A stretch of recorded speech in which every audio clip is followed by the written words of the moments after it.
Oh, it started. Sorry. Oh, mother and daughter, but I like to say we are best friends. I don't know if we're best friends. I think we're best friends.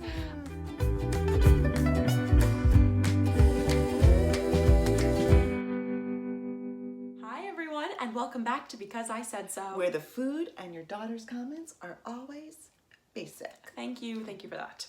Speaking of basic, this week's recipe is our simplest yet. 2020 has been a long and complicated year, and we want to go into 2021 with a recipe that's nourishing, hearty, and delicious. And rude. Yeah, that too.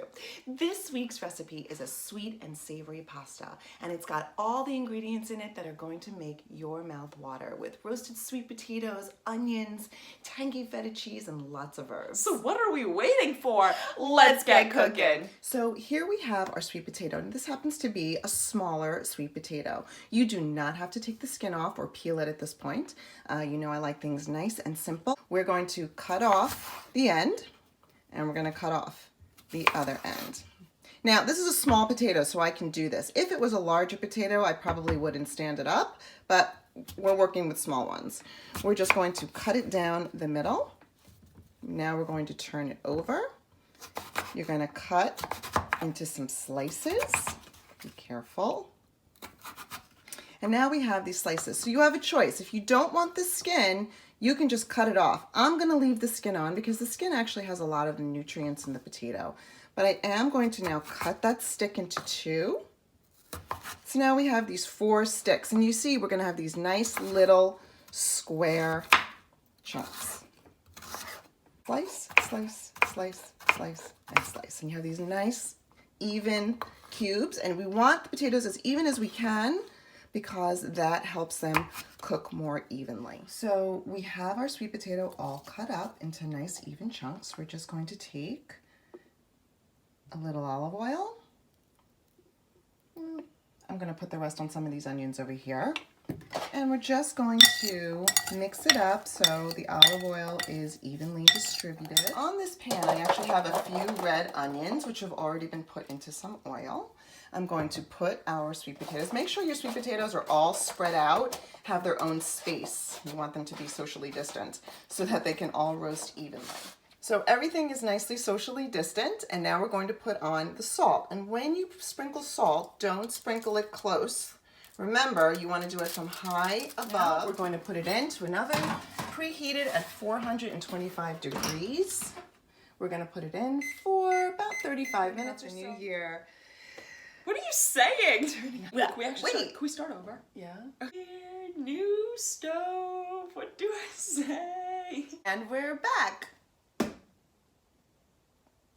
Mom! And we're back. We're back. So we have roasted our vegetables. They One, are in roasted the oven. In the oven. Oh my god. And now it is time for the star ingredient of the show, the pasta. Use a gluten-free pasta. It has no egg in it, so it's safe. Stop picking it up. Just show safe them. for us. Use whatever pasta of your choice.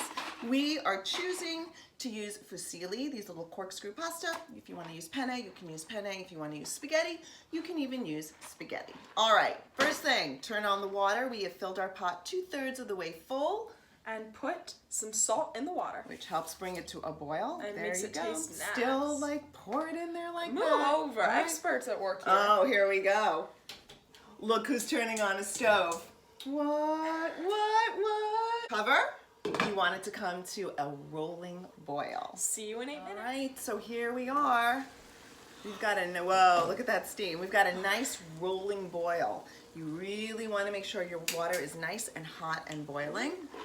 You can do the, oh no, I'm not, no. I know your experience dumping things in, so we're just gonna carefully dump in.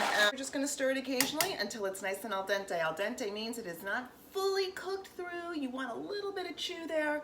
You certainly don't want to overcook the pasta because then it gets mushy, and you have to be careful if you are using gluten-free pasta because it does tend to get mushy if you overcook it, so pay attention. And we're back.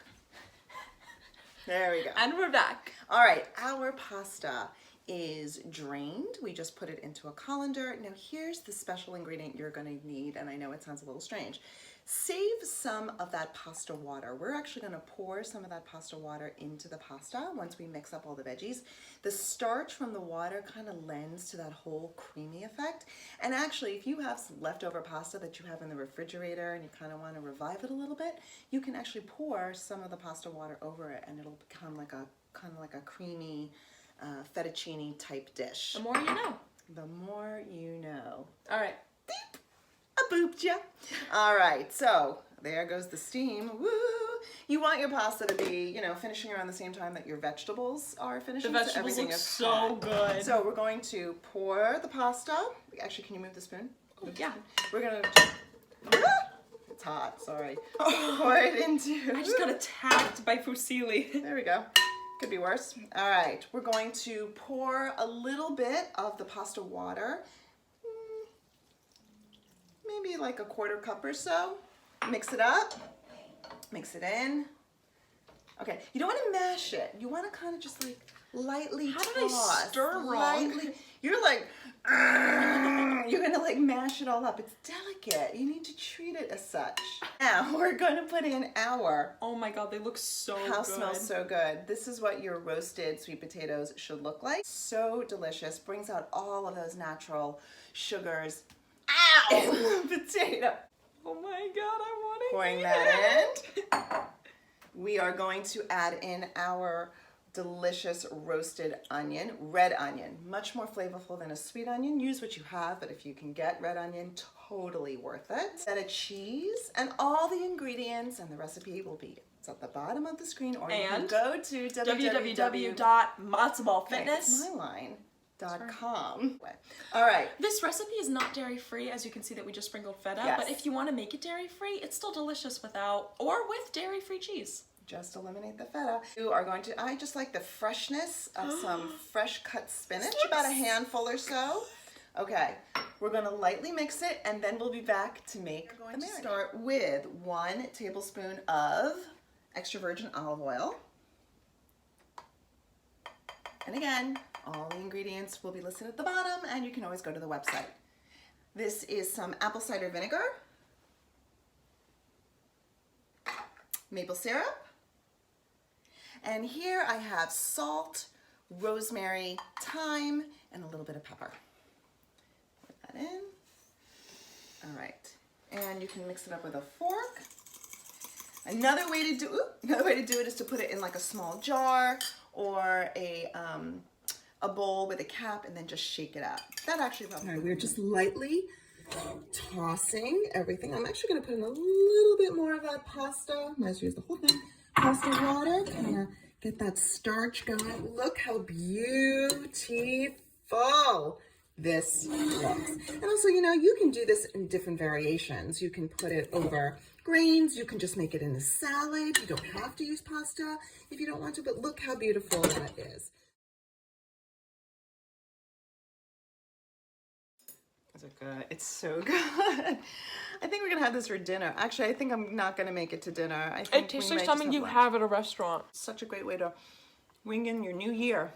So our shout outs are below. Thank you for making our recipes. We love you. And everyone have a happy, healthy, and safe New Year!